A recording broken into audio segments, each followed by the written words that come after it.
मैं जरा सा जनरल सिन्हा के पास आऊंगी। जिस बात का जिक्र अभी ब्रिगेडियर पुरोहित यहाँ पर कर रहे थे कि साहब ये अपनी मौत मरेगा, ये खुद ही अपने लिए अपनी कब्र तैयार करेंगे, लेकिन सर क्या आपको लगता है कि अब जिस स्थिति में हम पहुंचे हुए हैं और जितनी क्रूशियल इस वक्त पूरी की पूरी सिचुएशन बनी हुई है, यही समय है, ये सही समय है पाकिस्तान के मुकम्मल इलाज का? जनरल सिन्हा देखिए, सब फैक्टर्स हमारे फेवर में है। हाँ।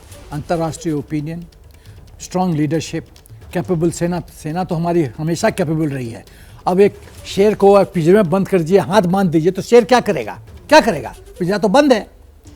कर्नल पठानिया को मिशेल सेक्टर ने, कर्नल पठानिया ने गोली चलाई पाकिस्तान पे, और ये यूजलेस एंटनी उसको जेल भेज दिया। उस कर्नल को मिलिट्री ड्यूटी करने के लिए आप एक फुल कर्नल को जेल भेज रहे हैं, और you are defence minister of India.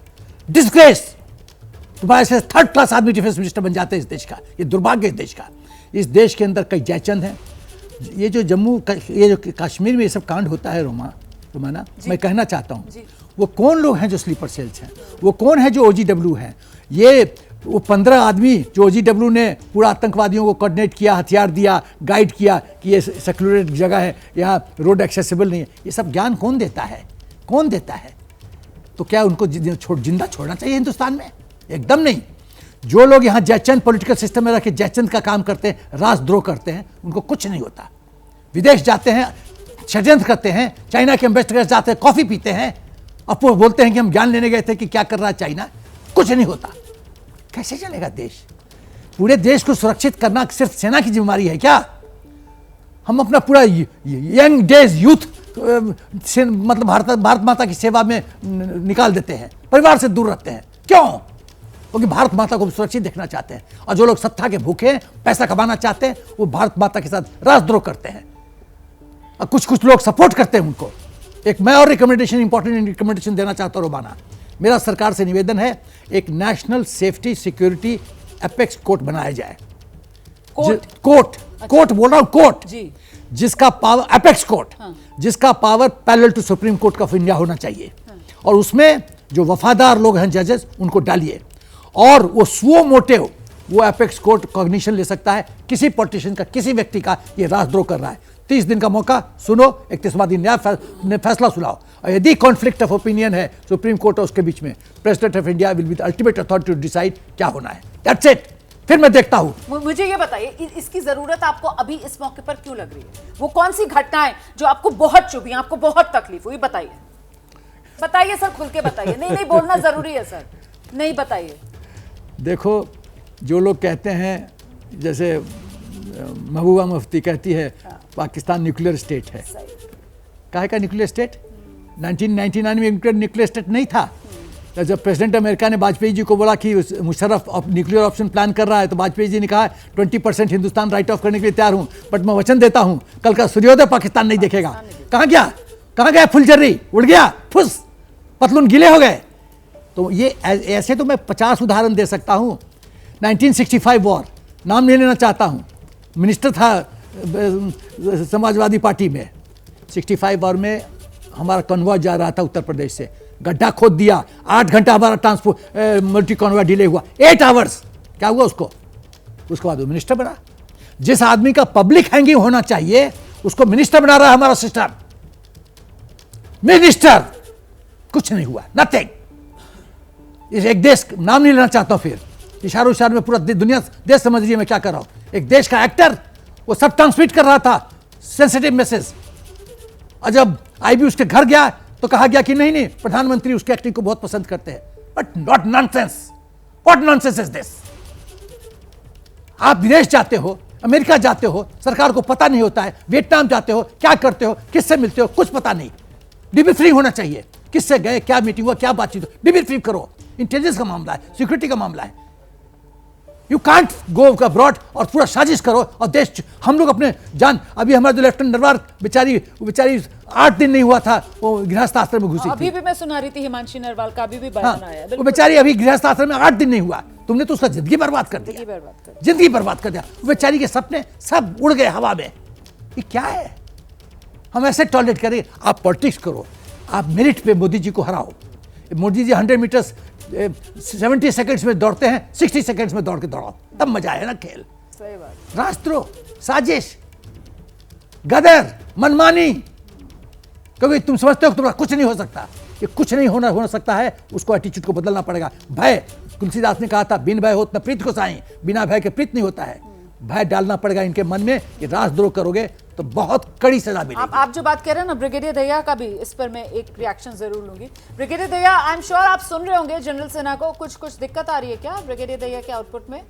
कुछ दिक्कत आ रही है, कुछ नेटवर्क इशू आ रहा है। लेकिन आशीष हमारे साथ यहाँ स्टूडियो में मौजूद है। आशीष, इतनी पैशनेटली जो यहाँ पर जनरल सिन्हा बात कर रहे हैं, मतलब ये एक्चुअली एक बुनियादी मसला आप कह लीजिए, मुश्किल आप कह लीजिए, अड़चन आप कह लीजिए, जो हमारा पॉलिटिकल सिस्टम कहीं ना कहीं बनता आया, और इसको लेकर हालांकि सेना इतनी अनुशासित फोर्स, उसकी तरफ से तो कुछ कहा नहीं जाता है, लेकिन जो खबरें छनकर आती हैं उससे ये जरूर समझ में आता है कि किस तरीके से वो राजनीतिक बाधाओं की वजह से सेना को इतनी मुश्किलों का सामना करना पड़ा।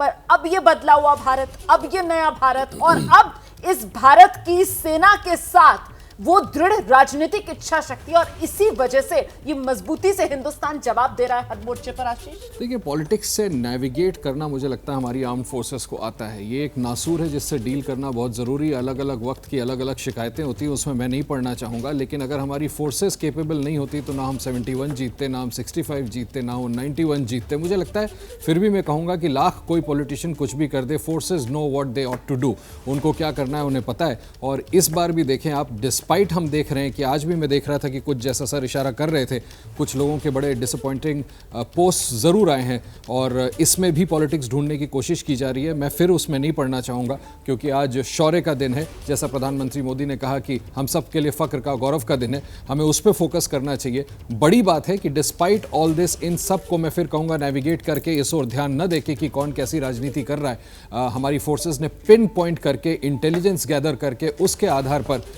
टेररिस्टों के उनके हाइडआउट्स को चुन करके पूरी तरह से नेस्त नाबूद कर दिया है। हम उस पर फोकस करें तो मुझे लगता है बेहतर होगा। बिल्कुल, ब्रिगेडियर दहिया का रुख कर लेते हैं। ब्रिगेडियर दहिया, अब यहां से अब आगे आपको क्या लग रहा है, कैसे ये मामला आगे बढ़ेगा?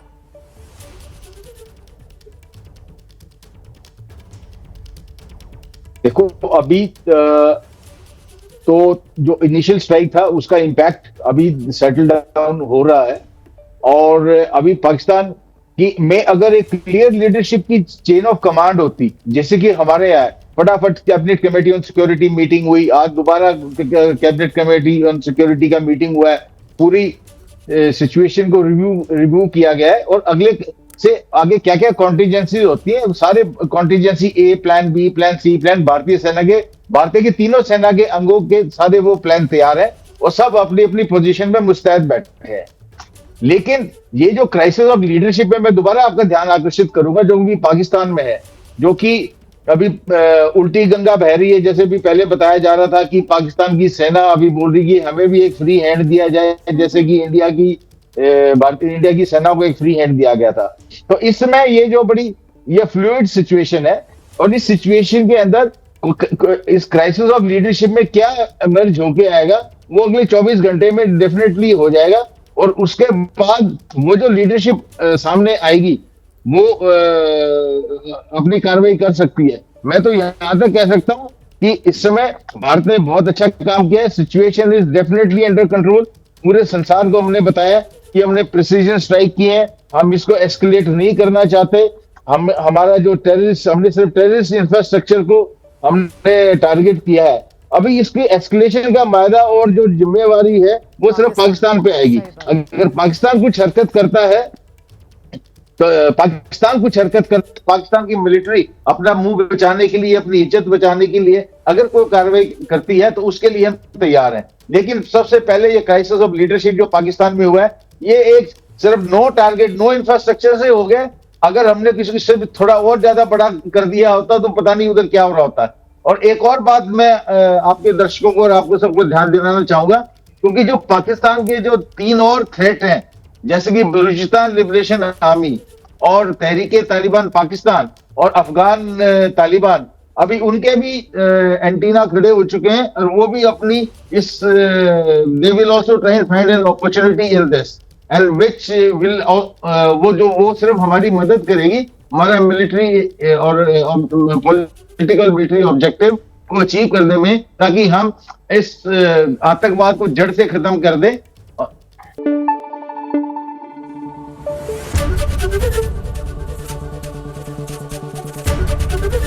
एबीपी न्यूज आपको रखे आगे।